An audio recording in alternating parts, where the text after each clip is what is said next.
Yeah, I just got back from a trip to Goodwill where I saw this sitting on the shelf and I decided I just couldn't leave it there. So it's an old Pioneer receiver, model SX-650 from 1976 or 77. Now I had to pay $43 for it, which is a little higher than what I usually like to pay for Goodwill electronics.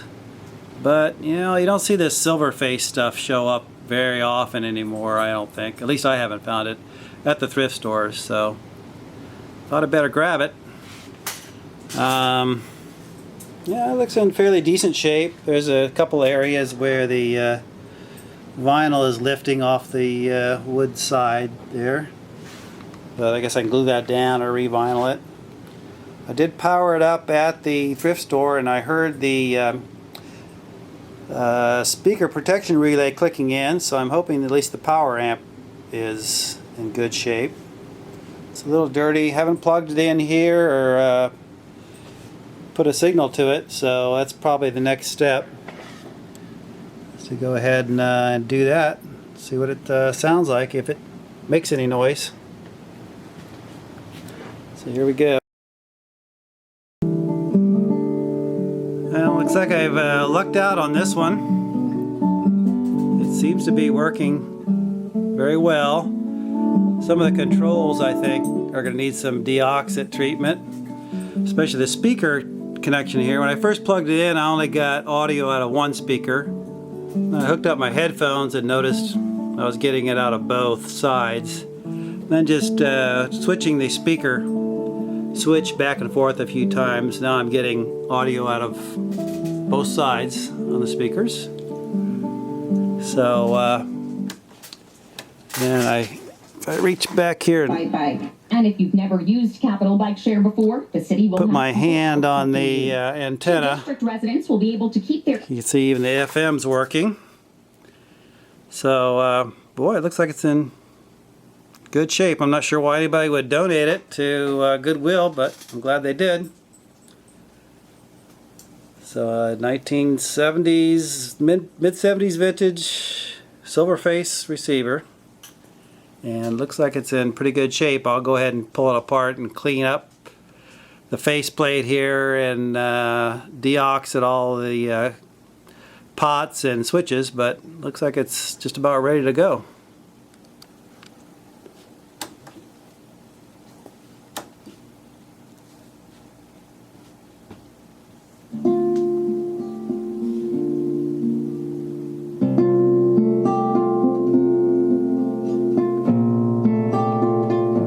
I might, while I'm thinking about it, might go ahead and put a tone in on the laptop, hook it up to my scope and hook it up to the dummy loads and see what kind of power I can get out of it and see what the distortion looks like, if any. So let's do that. That'll be fun.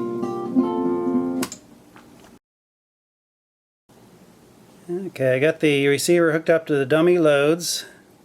Monitoring with the dual trace scope, just putting in a 1 kilohertz sine wave, and you can see as I crank up the volume, I've got this on chop right now so that you're seeing both left and right overlaid, and they're not exactly together, and one's clipping right there, then they both clip. Well, that one's definitely a little higher, so they're not quite in sync. So may need a little bit of tuning. Let me try just moving the balance a little bit. Now I can get it to line out by tweaking the balance, but yeah, right here is that's the detent on the balance adjust right there, so they're slightly out. But looks pretty good until that clips. You know, it's looking really good, and it's getting up to about 19 volts before it starts clipping. So I'll have to go check to see what kind of power rating that is. This is rated at 35 watts per channel. So I'll go do the math and see if that winds up being 35 or over. But everything's looking good so far. And here's the guts of the Pioneer receiver. Everything looks in good shape. It's a little dirty. I may take it and blow it out with the air compressor. Get some of the dust off of it. But everything's in real nice shape. All the dial lights are working. They're a little dark, but yeah, they're functioning. You can see it's got some dust on it. Power supply, and then here's the output amplifier. You see it's got those kind of integrated output amplifier devices down there, and this looks like the preamp here. It's got the old wire wrap circuit interconnects, which I think was pretty traditional for that era. And here's the connections in the back. It's kind of on this horizontal plate, which makes it nice and easy to get to when you're looking back there. Speaker connections, extra AC outlets. Here's the AM bar antenna, and there's where the FM antenna will hook up. Ground for the phono input. So yeah, it's great shape. And on even the inputs down there, you can see are going to look like they're going to be pretty easy to spray some deoxit in those, and you know, some of the switches are exposed, so they'll be easy to go ahead and spray. At least the main ones that I think I need to get to. So I think I'll go ahead and do that now, and then blow it out and clean it up. Pretty lady gonna act upon your dreams. In the covers gonna make you scream it loud. Hey baby, hey beautiful, I know precisely what you need. I wanna lay you down so I can relieve you. Tease you, like you won't. Well, the Pioneer stereo receiver that I just bought today is actually sounding really good. Got it down here, up here I guess, in the 70s vintage listening room. So there's my old Akai 1978 vintage receiver, and then this is 1976, 77 vintage. That's 35 watt, and that's a 55 watt. I did some power measurements on this today, and it was putting out about 45 watts undistorted. So it'll do a little bit more than what they advertise, which I think probably typical back in the day. You don't see that today. A couple things wrong is the stereo lamp is out, so I'll need to replace that. Plus on the phono input, it's got some noise, so I think it might be some of the contacts and some of these tape monitor switches, or maybe the contacts on the back. I'll have to look into that and fix that also. But outside of that, sounding great and good addition. You don't have to say nothing, because I know exactly what you mean. Hey pretty lady, gonna act upon your dreams. Now last night when I was reviewing some of my video on this Pioneer stereo that I got, which I really like. I mean, I've been listening to it for a number of hours. It sounds great, although it's got a few problems that I'll need to work on.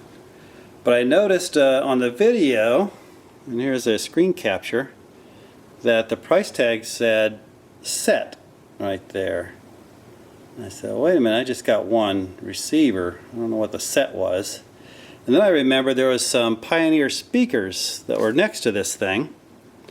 I said, I wonder if it was supposed to come with the speakers. So I went back to Goodwill today, and you can see there's the $42.99 set, and it came with on these speakers. So I got a pair of Pioneer speakers, and I'm sure they were the original speakers that came with the unit. I just looked them up, and they're these, CSG301 WA2s, which were from 1976, same year as the receiver.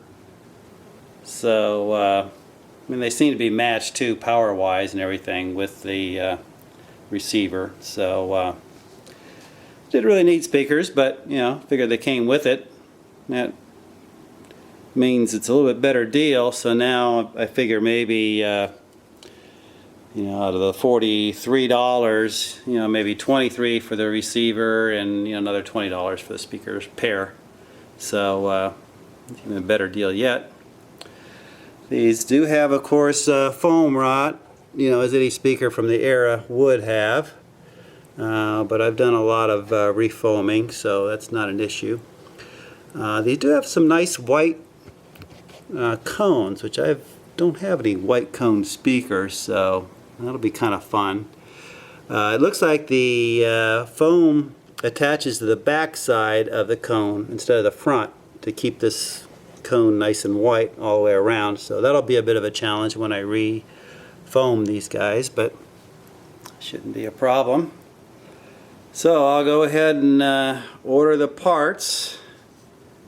And these speaker grills have got some kind of a few little minor holes and problems with the edges, so I may go ahead and recover those too. I've already got that material on hand, so that wouldn't be. And I got the faceplate off the Pioneer stereo here, so I could get into all these switch contacts and treat them with some deoxit, because I think the contacts had gotten pretty dirty or causing some audio issues.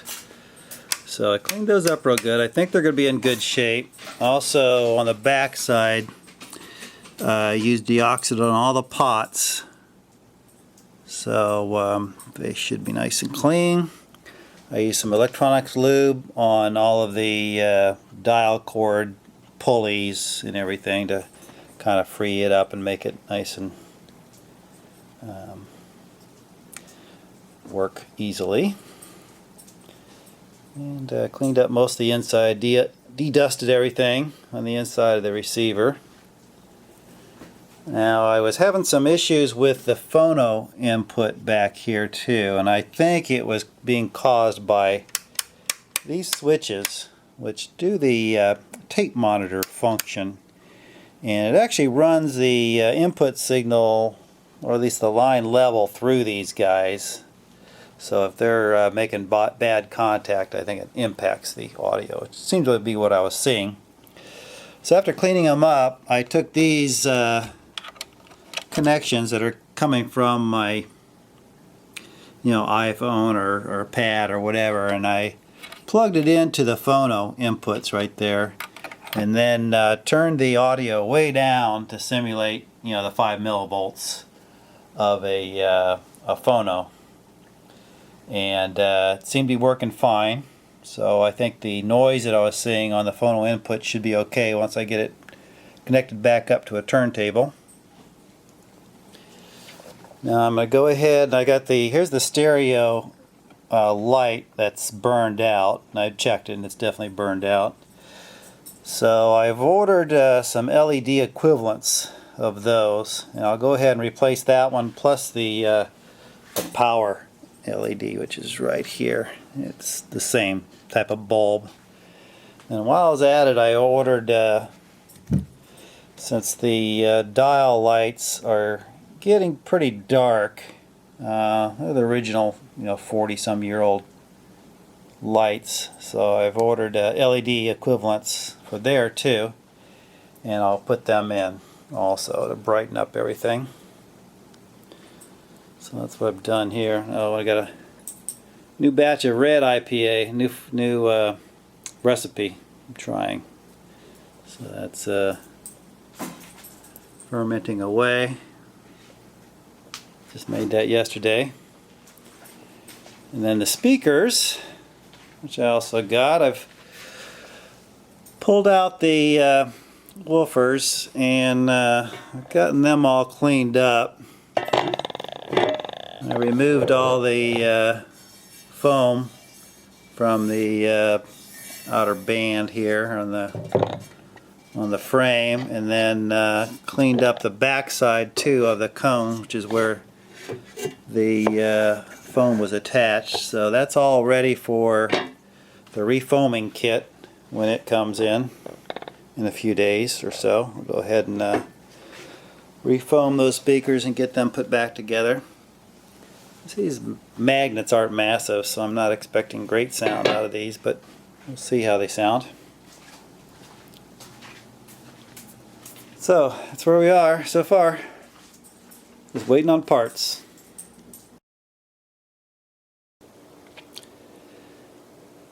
I received all the parts that I was expecting, so I have replaced the stereo bulb with an LED equivalent. It's nice and bright.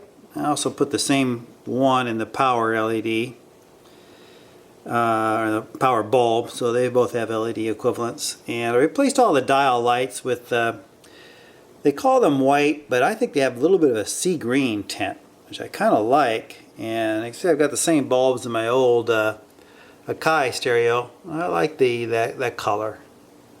It's not, you know, that yellow white. It's kind of almost a green tint white. I think it looks cool. So this thing is playing just fine.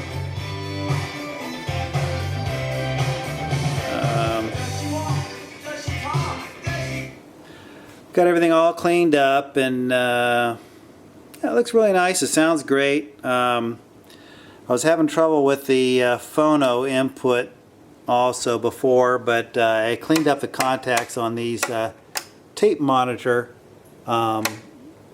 switches, and that seems to have solved the problem with the phono input having noise on it. And the speakers, I got the you know, foam surround in and replaced that. So they're working well. You know, they don't sound great, but you know, for free speakers, I consider them free because I, you know, paid $40 for the receiver and got these thrown in for free. So yeah, they sound okay. Not quite as good as maybe the old 70s vintage DWD speakers that are next to them here that are about the same size, but pretty good, not bad. So yeah, everything's working great so far. So I think I'll call that a wrap on the restoration of this thing. Might eventually restore or replace the vinyl wraps on the outside here, because there's a few places where it's peeling, but it's pretty minor, so I may not do anything on it. I may just go ahead and use it.